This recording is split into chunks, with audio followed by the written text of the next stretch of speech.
दोस्तों नमस्कार, जय श्री राम। दोस्तों ऑफिशियली प्रेम के इस YouTube चैनल में आपका स्वागत है। दोस्तों आज हमारी चर्चा का विषय है कांग्रेस। और कांग्रेस बहुत तेज गति से एक्सीलेटर पे पांव जैसे किसी ने रख दिया है, नीचे की तरफ जा रही है।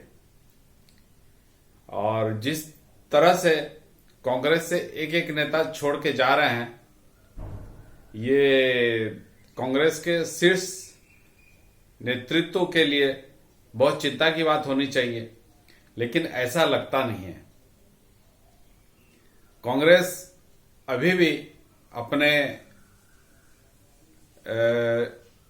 डिसीजन नहीं लेने के कारण जो नुकसान किसी भी संस्था को या किसी पार्टी को या किसी देश को या किसी राज्य को होता है, जिसको पॉलिसी पैरालिसिस कहते हैं, उसी दौर से गुजर रही है। मनमोहन सिंह के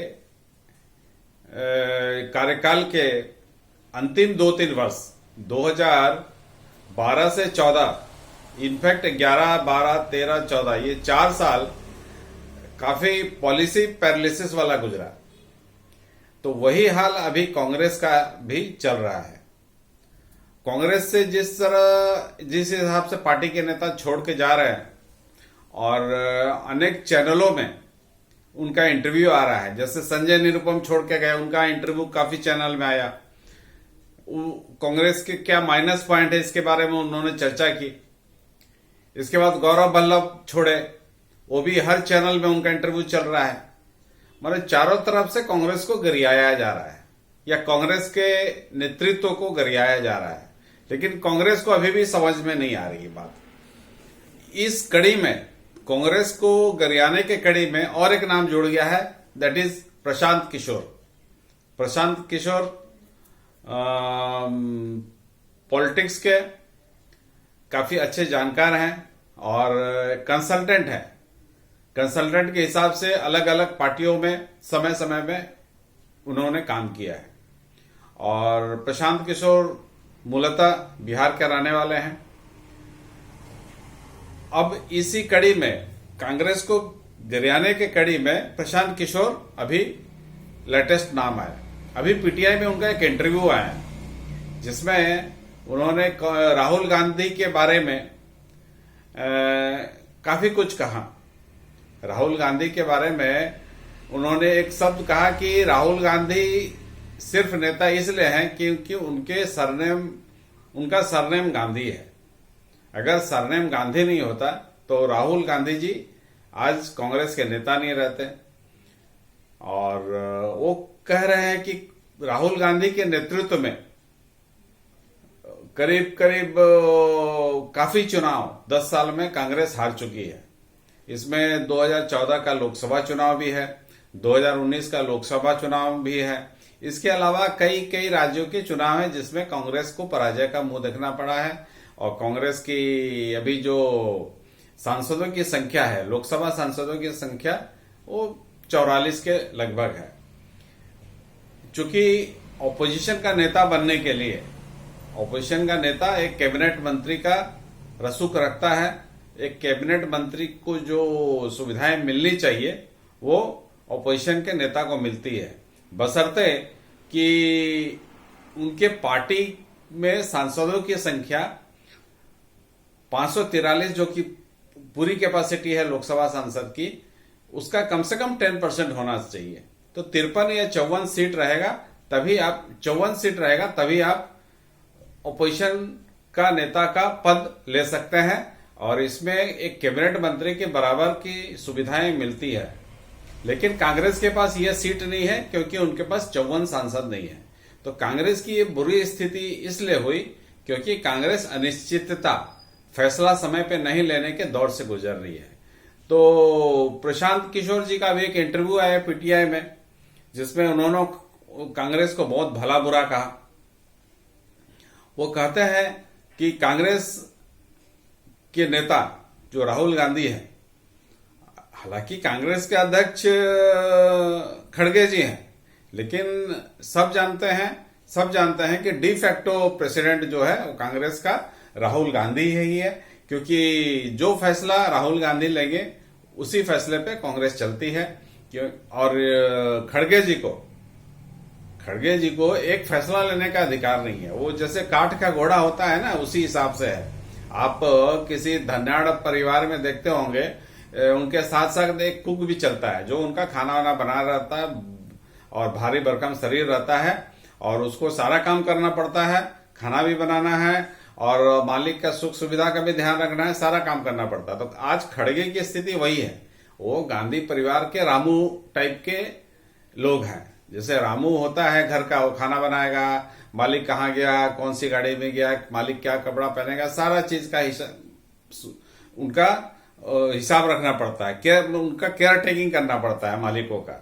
तो खड़गे की स्थिति वही है। खड़गे की स्थिति ये नहीं है कि अब चूंकि अध्यक्ष है तो कोई फैसला अपने मन से ले ले।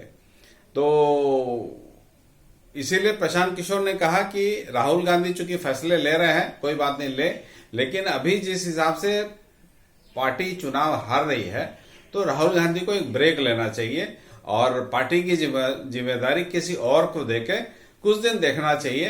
अगर पार्टी में उससे हो सकता है कुछ चेंजेस आए, कुछ अच्छा बदलाव आए, ताकि पार्टी आने वाले समय में चुनाव में कुछ परफॉर्म कर सके। पार्टी की अभी जो स्थिति चल रही है ये चुनाव में, इस चुनाव में पार्टी की जो स्थिति चल रही है और अनिश्चितता वाला स्थिति चल रही है, लोगों को टिकट दिया जा रहा है, लोग टिकट छोड़ के भाग रहे हैं। पार्टी के नेता जो अच्छे नेता हैं वो चुनाव लड़ने से मना कर रहे हैं, हाथ खड़े कर रहे हैं। तो इससे मालूम चलता है कि कांग्रेस की स्थिति बहुत ही खराब होने वाली है। इवन कि बीजेपी वाले सोचते होंगे कि हमें तो केक वॉक मिल रहा है, हमें इलेक्शन में केक वॉक मिल रहा है, क्योंकि हमारे सामने कांग्रेस का कोई एक सुदृढ़ नेता होना चाहिए, तब इनको भी लड़ने में मजा आता। लेकिन अभी जो स्थिति बन रही है उससे तो लगता है कि जो मैच होने वाला है वन साइडेड मैच होने वाला है। और प्रशांत किशोर ने जो और एक चीज बताया उन्होंने इस इंटरव्यू में, उन्होंने कहा कि पश्चिम बंगाल, तमिलनाडु और उड़ीसा, ये यहाँ के जो परिणाम आने वाले हैं ये चौंकाने वाले हैं। इसमें इस लोकसभा चुनाव में इन 3 राज्यों में बीजेपी नंबर 1 पार्टी बन सकती है। तो तमिलनाडु को तो समझ में आ सकता है क्योंकि वहां एंटी इनकम्बेंसी चल रहा है, वहां एक स्टालिन का सरकार चल रहा है, डीएमके का, और उसके खिलाफ एंटी इनकम्बेंसी हो सकती है। उस हिसाब से तमिलनाडु में नंबर 1 पार्टी बन सकती है। वेस्ट बंगाल में भी एंटी इनकम्बेंसी चल रहा है। वेस्ट बंगाल में ममता बनर्जी का 10 साल शासन करते हो गया और इसके ममता बनर्जी के कार्यकाल में काफी भ्रष्टाचार हुआ और काफी कानून व्यवस्था में गड़बड़ झाला काफी है। और भ्रष्टाचार तो ऐसे ऐसे हुए हैं कि मंत्रियों के घरों से करोड़ों रुपए मिले हैं, जो कि टीवी पे दिखाया गया, कैमरे पे आया सब। इससे तो वो इनकार नहीं कर सकती। इसके कुछ मंत्री जेल में भी है, पार्थो घोष, हरप्रिया मलिक, इस तरह कई मंत्री जेल में है। तो इस कारण हो सकता है बीजेपी यहाँ पे नंबर 1 आ जाए, तमिलनाडु में नंबर 1 आ जाए। लेकिन उड़ीसा में ऐसी स्थिति नहीं है। उड़ीसा में नवीन सरकार के खिलाफ कोई एंटी इनकम्बेंसी नहीं है। चूंकि मैं उड़ीसा में रहता हूं तो मैं इस चीज को समझता हूं कि उड़ीसा में नवीन सरकार के खिलाफ में, नवीन पटनायक सरकार के खिलाफ में ऐसी कोई स्थिति नहीं है कि बीजेपी नंबर 1 आ जाए। लेकिन फिर भी कह नहीं सकते हैं क्योंकि कांटे का मुकाबला है। पहले तो खबर उड़ी थी कि बीजेपी और बीजेडी में आपस में गठबंधन हो जाएगा, लेकिन ऐसा हुआ नहीं दोस्तों किसी कारण से। लेकिन अभी दोनों पार्टियां अलग अलग चुनाव लड़ रही हैं और कांग्रेस इस राज्य में तो कहीं नहीं है। अभी मेन जो टकराव है, मुख्य मुकाबला बीजेडी और बीजेपी में है। देखना है कि बीजेपी नंबर 1 आ पाती है कि नहीं आ पाती है। लेकिन बीजेडी भी काफी स्ट्रांग जमीन पे है, काफी मजबूत है बीजेडी यहाँ पर, और बीजेपी उसको अच्छी टक्कर दे रही है। तो उड़ीसा में बीजेपी नंबर आती है कि नहीं आती है, ये देखने का विषय रहेगा। तो फिलहाल मेरा प्रशांत किशोर के बारे में कहना था। उनका भी इंटरव्यू चल रहा है पीटीआई में, जिसमें कांग्रेस को छोड़ के गए नेता तो गरिया रहे हैं, वो अलग चीज है। वो वहां से चूंकि आए हैं, वहां से उनको सुविधा नहीं मिली, उनकी बातें नहीं सुनी गई, उनको मनपसंद जगह पे सीट नहीं मिला, उनके उनके कई कारण हो सकता है। लेकिन प्रशांत किशोर का उनको कांग्रेस को गरियाना समझ में नहीं आता है। मेरे ख्याल से प्रशांत किशोर किस हिसाब से ऐसा बोल रहे हैं, हालांकि एक समय में प्रशांत किशोर ने कांग्रेस को कंसल्टेंसी दिया है, टीएमसी को प्रशांत किशोर ने कंसल्टेंसी दिया है, अपने जो बीआरएस है तेलंगाना वाले उनको प्रशांत किशोर ने कंसल्टेंसी दिया है। तो इतने लोगों को कंसल्टेंसी दिए हैं, लेकिन कांग्रेस का कंसल्टेंसी वहां पे उनका काम नहीं आया है, क्योंकि कांग्रेस के जो नेता है वो उनका एटीट्यूड है आई डोंट केयर, जिसको संजय निरुपम ने कहा कि राहुल गांधी का एक एटीट्यूड है कि आई डोंट केयर एनीबॉडी, माने किसी की परवाह नहीं है, अपने मन की करते हैं, जिसके कारण कांग्रेस की ये दुर्दशा हो रखी है। तो फिलहाल अगले चुनाव में क्या होता है ये एक